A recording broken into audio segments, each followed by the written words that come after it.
Thanks for joining me here on Conversations for Yoga Teachers. I'm your host, Karen Fabian, the founder of Bare Bones Yoga. I'm an experienced registered yoga teacher with over 15 years of teaching experience, a certified personal trainer, and an entrepreneur. My mission is this: to help you develop into a purpose-driven, confident yoga teacher, one who truly understands anatomy and how to share it clearly and confidently so that you can help your students learn and, as a result, grow your impact and connection.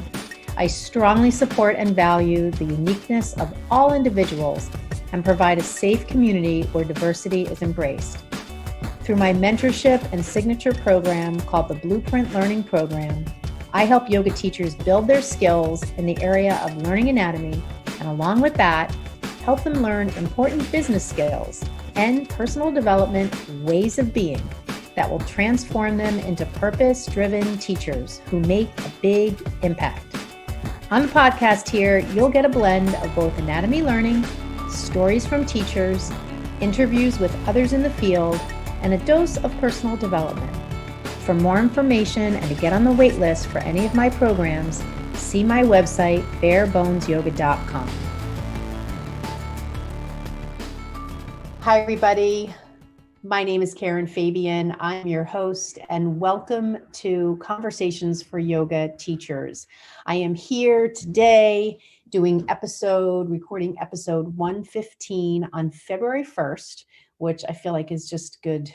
I don't want to say good karma, but just a good vibe that it's the beginning of the month.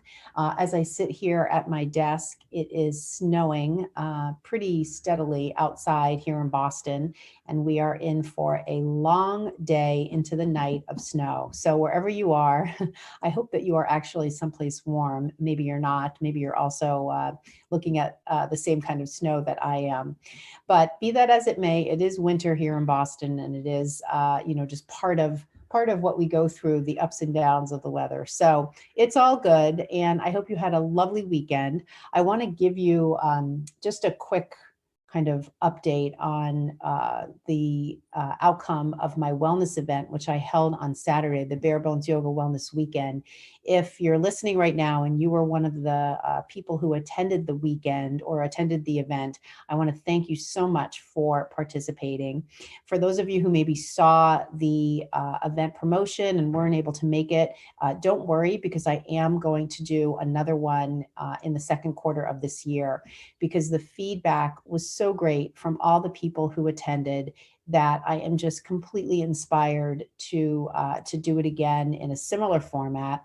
You know, the folks who attended said that it was just exactly what they needed, the right amount of time. I had a really fun agenda planned where we did everything from yoga to meditation to a tarot card reading to a fitness session. I taught just a whole bunch of different short sessions focused on different things. And at the end of the day, one of the things that people really commented on was the neuroscience presentation and just learning more about the brain. And so what I wanted to do in our episode today is I wanted to give you a little kind of sneak peek into that presentation, so to speak, so that you could also just benefit from some of the information that I shared. It gives me a way to kind of, reach, especially those of you who heard about the event and for whatever reason weren't able to attend. It'll give you a way to enjoy some of what was shared. So let me just start out by saying, why I wanted to include something about neuroscience. Over the past, I'd say definitely over the past year, if not over the past 2 years or 3 years, I have been really diving into learning more about the brain. And it's kind of interesting because, of course, as a yoga teacher, we focus on skeletal muscles and their role in human movement. And the central nervous system, the brain and the spinal cord, of course, are a huge part of that, our ability to move. However, when we study anatomy for yoga teaching, we don't really typically get involved in discussing the nervous system and discussing the brain in terms of its functionality. And so I on a personal level, wanted to spend some time to take a deeper dive into understanding how the brain works, in large part because I saw it as an important part of my own personal growth. And I've mentioned this before on the podcast. If you're newer to the podcast, or maybe you didn't hear me when I mentioned it before, maybe you didn't catch the episode, I can't remember which one where I mentioned it. I had worked about 2.5 years ago with a neuroscience coach, which is a specialty of coaching where you're really focused on how someone, this is going to sound weird, but how someone's, not so much how their brain works, but how their thinking shapes who they are. And this is where some people might make a distinction between the brain and the mind. Whether or not you agree that that's a valid distinction, the reality is when you work with a neuroscience coach, there's quite a bit that goes on in terms of their observing how you perceive things and how you verbalize things. And what I found out in my work with a neuroscience coach was that it really revealed to me a lot of the self-limiting beliefs that I was operating under. And it also really revealed to me what I was saying that was really just so self-limiting in its expression. And sometimes you can think of certain words by their nature being very limiting in the way they come across. So if you are someone who maybe says, I'll never be able to do that, or that never happens to me, or that kind of scenario is only seen in this kind of situation. Someone who's very rigid in their thinking and whose verbalization is very much filled with these words that are just kind of a hard stop. So when I began to work with the neuroscience coach, I really uncovered a lot of, as I said, self-limiting beliefs I had, identities I had about myself that really were holding me back because I was really holding on to them tightly. And it was coming out as well in the word choices I was making. And so from that initial experience, I really steered kind of my own self-study work efforts to seeking out different coaches, different experts in neuroscience. And I've landed upon one particular person who I've mentioned on the podcast before, Dr. Andrew Huberman, who is professor of neuroscience and ophthalmology at Stanford. And through just kind of absorbing his free content, whether it's webinars or different presentations he gives, which are public. His podcast is a new podcast that he's recently launched. I've learned a tremendous amount about brain functionality. And in addition, I've also read a number of books. And so when I was heading into planning for my wellness event that I held this past weekend, I knew I wanted to share what I had learned in this area of neuroscience, not to present myself as an expert by any means, but instead, you remember when you were in school and you used to do these book reports? I kind of felt a little bit like that. I felt more like a reporter reporting on what I had learned. And there's still a place for that. When I teach anatomy, it's coming from a deep well of knowledge that I have developed over many, many years. My review of neuroscience and learning neuroscience is not only a self-study exploration, but it's not through any kind of certified pathway or official coaching program or academic training. It's really self-study. However, there is still a lot, and I'm sure you probably have things that you've learned in this fashion where you could still, kind of report to someone what you have learned. And so that's what I'm going to do today. And that's what I did for the preparation I did for this talk I gave at the presentation at the wellness event, which is I really reported to them, what I had learned. And so that's what I want to give you a window into today. I don't know that we'll go over the entire presentation, but I want to give you at least a synopsis of what I went over. And again, keep in mind, if you're someone who feels like, you're always kind of living in this mode of wanting to try things, wanting to take on new things, but you hear that voice in your head that says, oh, I can't do it, or you've tried this before, don't try it again, it's never going to work. This is the kind of thing where understanding more about your way of thinking can be really revealing and can help set you on the right track so that you can start to, in a healthy way, question that voice in your head and make a different decision. And that different decision is really a decision to, as one of my first teachers, yoga teachers, used to say, be a yes. And I remember when, when I used to hear him say that, I used to think it kind of sounded hokey, but that's really what it is. It's being a yes to things, especially and even when, and especially when your instinct is to say no. And so with that, what I'm going to do here, I have to do a little bit of a kind of a technical thing here, because I have to actually share my screen with myself so that I can open the presentation and record it for you. So the idea of this presentation is, or this conversation is, to give you an idea of the power of your brain. And, most of us don't really think about the power of our brain. We just kind of take for granted that it works and it keeps us alive and it protects us. And this is an opportunity to kind of look deeper into brain functionality. So one of the things I want to start out this conversation with is this idea that everything in our body, every organ in our body is consuming a certain amount of energy to allow us to function. If you kind of think about your car and you think about you need to put gas in your car in order to keep the car running.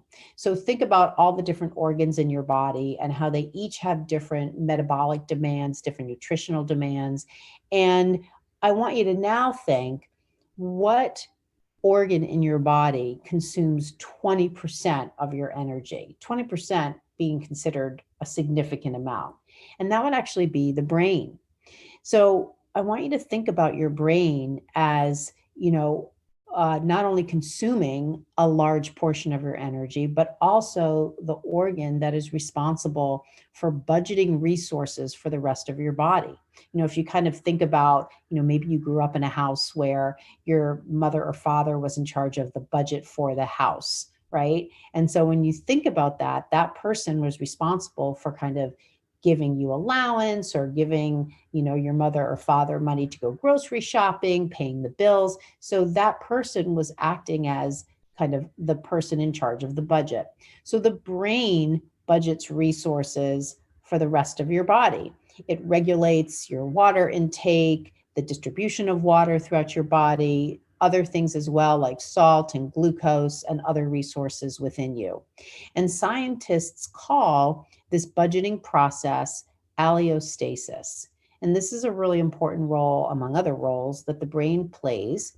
And, if you think about your brain's central mission, your brain's central mission is to keep you alive by managing the body's budget around the consumption of those variables I just mentioned.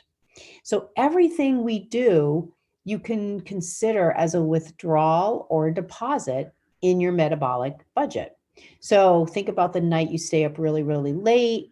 You can think of that as a withdrawal, right? Because then the next day you don't feel as great. You might have to sleep in to kind of compensate for staying up late. By the same token, think about getting a hug from someone you love and how that is such an investment in your body budget.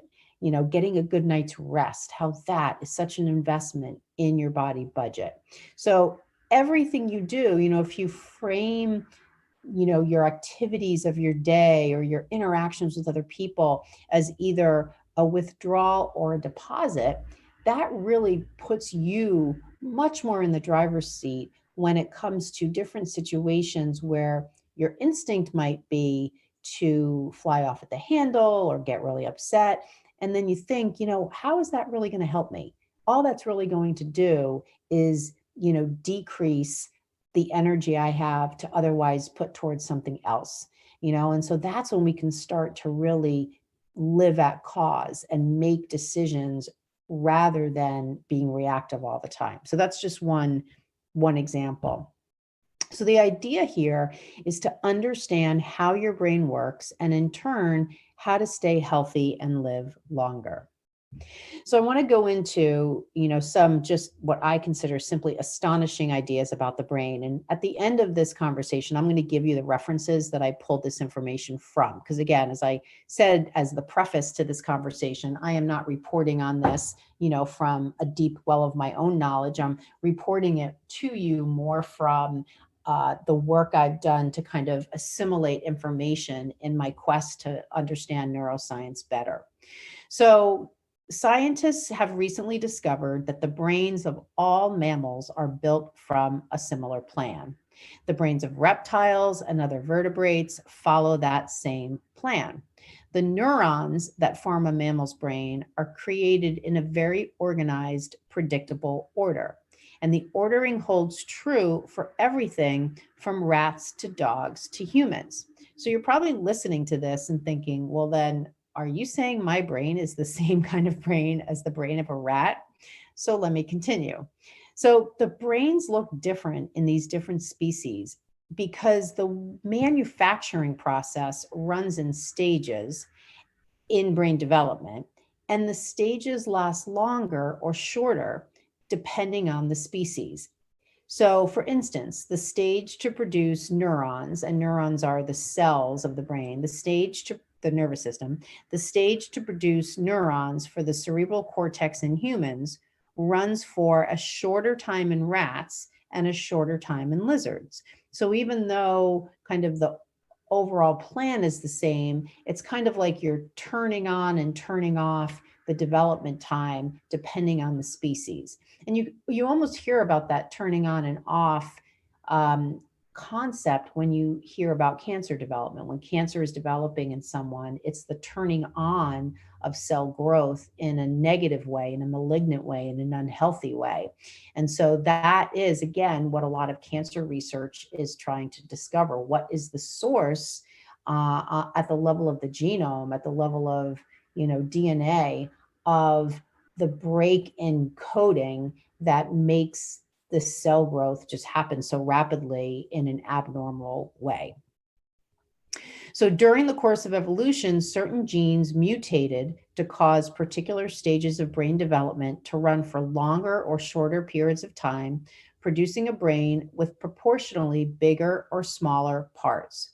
So the bottom line is your brain is not more evolved than a rat or a lizard. It's just differently evolved. So I think that's pretty mind-blowing. Now, the other thing I wanted to report on from the research I've done is that some of the metaphors that we often hear in regards to the brain and how the brain works don't actually bear themselves out anymore, although they are still out there. So things like the idea that the left side of your brain is logical and the right side of your brain is creative is really just a metaphor. Your brain is actually a network, a collection of parts that are connected to function as a single unit. It's comprised of billions of neurons, each like a little tree, with branches called dendrites and the trunk called the axon, and it sends signals to other neurons through its roots. This network configuration means that our brain has complexity. So your brain can configure itself into many different neural patterns. It allows us to do things like work flexibly in many different situations. It allows us to think abstractly. It allows us to care about the past and future, which is a skill that animals don't have. Complexity also means your brain can create massive numbers of different patterns by combining bits and pieces of old patterns it has made before. This allows the body, or allows the brain to run the body efficiently in a world of constant change, by recalling patterns that helped it in the past, as well as generating new ones to try. Now, this might be a great springboard into shifting the discussion from neuroscience to neurolinguistic programming, because when we think about this idea of leveraging old patterns so that you don't have to redo things over and over again, that typically sounds great, right? You don't want to have to start from ground zero every time you tie your shoe in terms of how do I do this? You want to be able to leverage the pattern that you already have developed around shoe tying as a skill and be able to just recall that. And as a result, redo the tying of the shoe over and over and over again to a point in your life where it's completely automatic to you, the process of tying your shoe. However, in other situations, the idea of leveraging patterns that we have doesn't always put us in the best place when it comes to personal growth and development and, kind of living life to the fullest. Because think about it, if you had a pattern that you've developed in your life, like maybe take smoking. Let's say you started smoking when you were a teenager, because friends around you started smoking. That was a pattern, that was a habit you developed. Well, we all know that smoking is not good for you. And over time, you might have some really detrimental health effects because you're smoking. That doesn't necessarily mean you'll stop smoking. It means you need to be able to come up with strategies to address the addiction and the habit that you'd created around smoking. Well, now, instead of thinking of it as smoking, why don't we kind of shift it and think about what if you had a pattern of relating to people, relating to other people that was detrimental to developing healthy relationships? What if you had a certain way of thinking about yourself that was also holding you back? So those are patterns that we would want to break, just like the smoking pattern. But it's just as hard and it takes just as much kind of personal growth sometimes to be able to break any kind of habit. So this is the kind of thing, when we talk about the brain, its ability, because it has complexity to create all these different patterns and leverage them, it's a good thing. And by the same token, it's something that we have to keep our awareness on if it is supporting habits we don't want to continue to proliferate throughout our life. So as I said before, having this particular part of our conversation is a great springboard into shifting the focus from what we started talking about, which is neuroscience, to talking about neurolinguistic programming. And NLP, I'm going to tell you a little bit about what that is. Neurolinguistic programming is the study of the process of human thought. So remember, that's what I said at the beginning of this talk. I said, there's something that we need to understand more about how we think. So this is it. Neurolinguistic programming is the study of the process of human thought. It's the study of what actually goes on when we think. NLP, neurolinguistic programming, is an understanding not of the brain, but of how the mind, using the brain, expresses itself in your life and creates what you call your experience. If you dissect a brain, which I've had the opportunity to do, you won't find a part in the brain called the mind.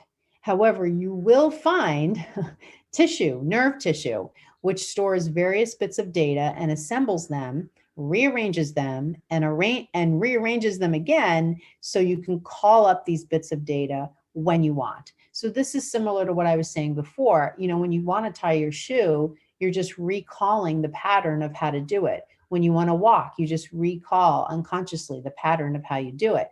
Think about, as an adult, when you learn something new, it takes a lot of effort the next few times you do it until the learning just becomes ingrained within you. So, if you dissect a brain, you won't find a part called the mind, but within the nerve tissue that resides in the brain, there is various bits of data stored, and that's what we have access to. Now, remember what we learned before when we were talking about how the brain was configured. It's a network that has complexity. We said that, right? Network that has complexity as one of its features. And part of that complexity is the brain's ability to work efficiently. So if working efficiently means you are constantly doing and thinking the same things based on patterns of thinking you've held all your life, is that helping you grow or holding you back? This is where the study of NLP can be helpful in our development. It can help you discover how you think. It allows us to explore our personal thinking patterns. It brings to light ways of thinking that might be holding you back from doing what you really want to do in your life. So I want you to just kind of go through a little exercise with me here. I want you to think about a time when you really were firing on all cylinders. I want you to kind of imagine whatever it is that comes to you as something you were doing, something you were really excelling at it. Maybe it's teaching yoga. Maybe you had an opportunity to teach recently and you were really feeling like you were authentic, the cues were flowing from you easily, you were connecting with students. That even can happen in a virtual scenario. It doesn't need to be an in-person class. It could be something totally different. It could be something with your family or something in your job, or just something where you're really feeling like where you really felt like it was an opportunity for you to shine.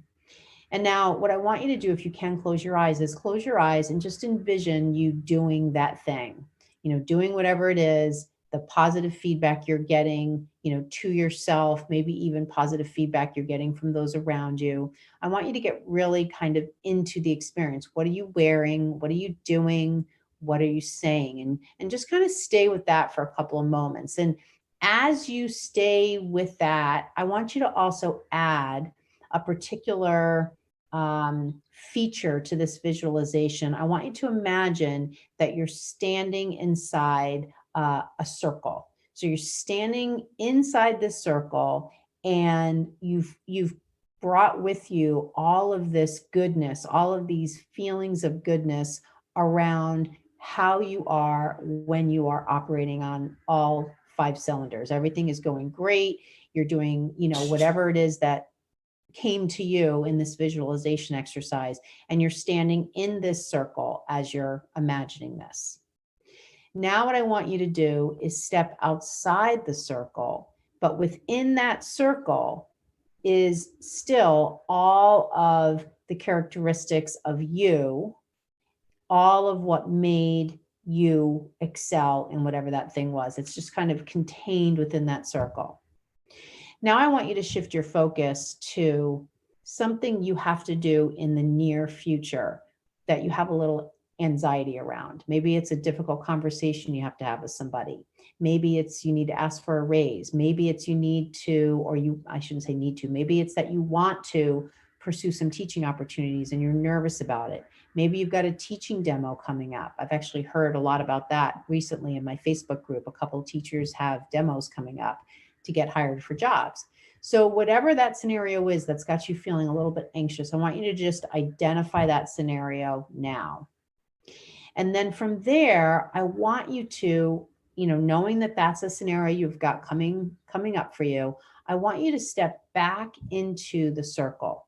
Step back into the circle where all of those feel-good feelings exist from your prior success, and see if any of those things can apply to what you have to do or what you need or want to do that's ahead of you, where you're feeling a little tentative, you're feeling a little unsure. And just know the point of this exercise is to know that you always have that circle to rely on. You can step into it as part of a visualization. We've scratched the surface a little bit here by having you step into that circle while you're at the same time imagining doing the thing that you have a little anxiety over. So just know that you have that experience. And then I want you to just kind of sit with that for a moment. Okay. So I'd love to know if anything came to you from this experience. So please send me a DM on Instagram and let me know if anything came up for you as you were doing this exercise. This can be really powerful because, what you're essentially doing is leveraging remember we said bits of data. You're leveraging the data in your brain around doing well at something and then applying that to a different situation and trying to make that connection there to kind of, have your brain recognize, I've been here before. I can do this. I can tackle this. This is not a problem. This is an opportunity, right? Rather than listening to all those self-limiting beliefs. Oh, this is never going to work. Oh, these people are judging you, or whatever might be coming up for you. So what can we gain by studying NLP? And you just did this little exercise in the NLP realm here. So you can learn how to uncover your personal thought processes. You can learn how to change these thought processes so you can get more out of life. You can move past self-limiting beliefs that you take, excuse me, as fact about yourself. Things like, I'm not good with numbers, or I'll never be able to get along with that person. All of those kinds of self-limiting beliefs oftentimes are tied to just being on autopilot, not being present.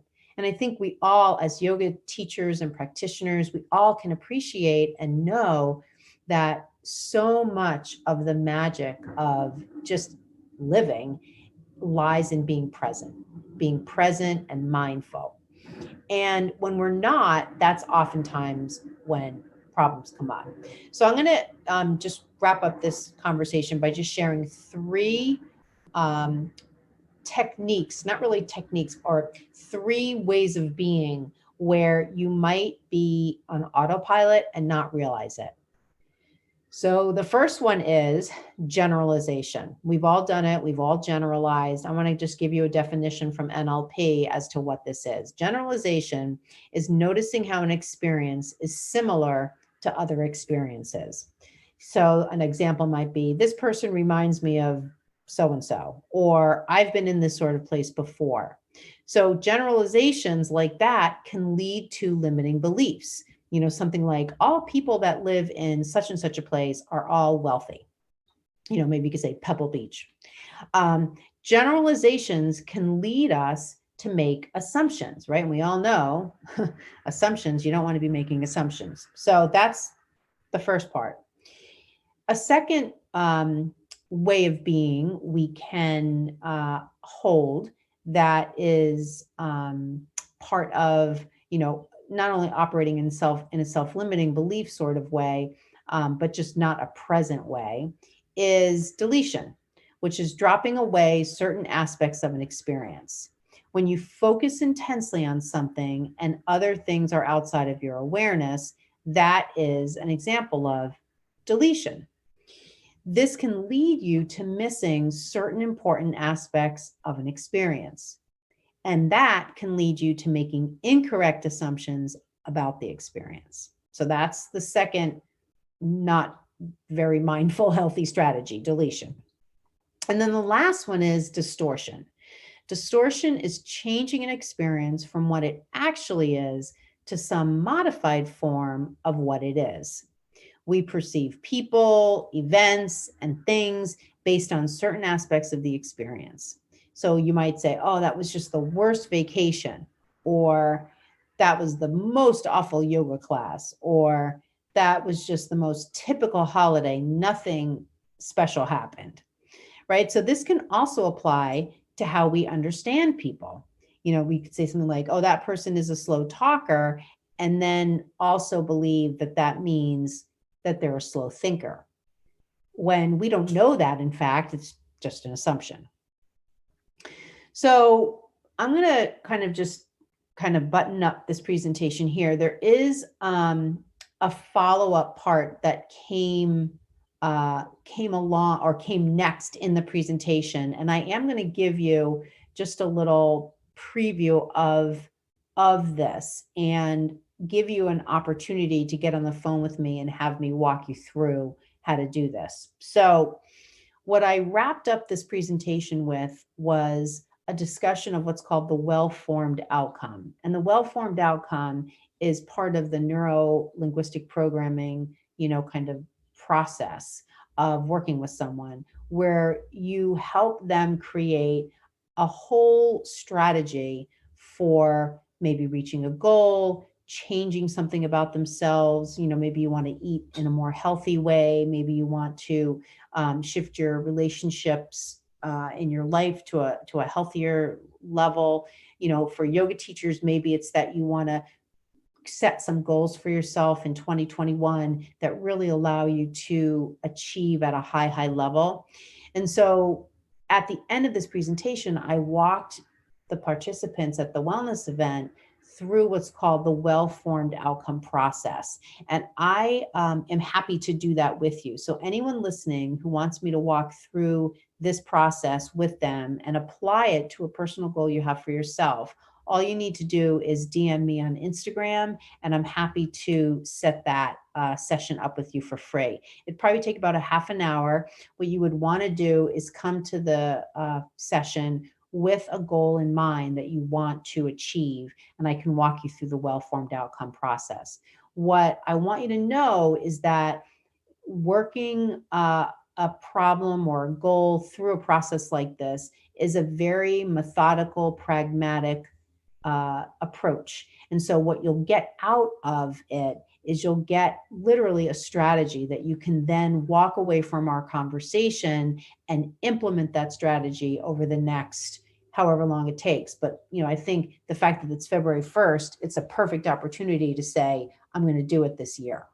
So, I'm sure my Instagram handle is Bare Bones Yoga. Just send me a DM there and let me know. And I'm happy to set up a free call with you. We can do a well-formed outcome process on whatever goal you have for yourself. And you'll basically walk away with the strategy to implement it. So I'm going to end here now. We've reached kind of the end. If you are still listening, I want to thank you for your focus and attention, your dedication to ongoing learning. I'll be back next week. Over the next couple of weeks, I'll be doing some more solo episodes. However, in the month of February, I do have a really special guest coming on board. He's a sports psychologist, and I'm really excited to have him talk not only about the mind and the brain, but some of the other things around visualization for athletes, the nervous system. So that's an upcoming episode. He's a former professor at Boston University, and I think it's going to be a really interesting conversation. So more on that in the future.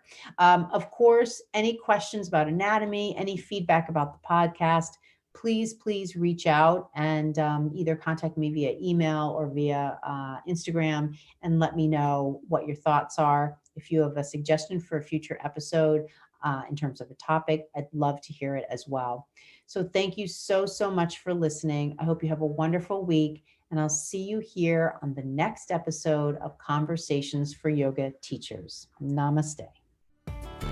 Thank you so much for listening to Conversations for Yoga Teachers. I am your host, Karen Fabian, and I just want to remind you, if you would like to get on the wait list for my 2 premier programs, the Blueprint Learning Program and my mentorship program, all you need to do is visit my website, barebonesyoga.com, and the links to get on the wait list for both of these programs are right on the homepage. Thanks for listening, and see you on the next episode.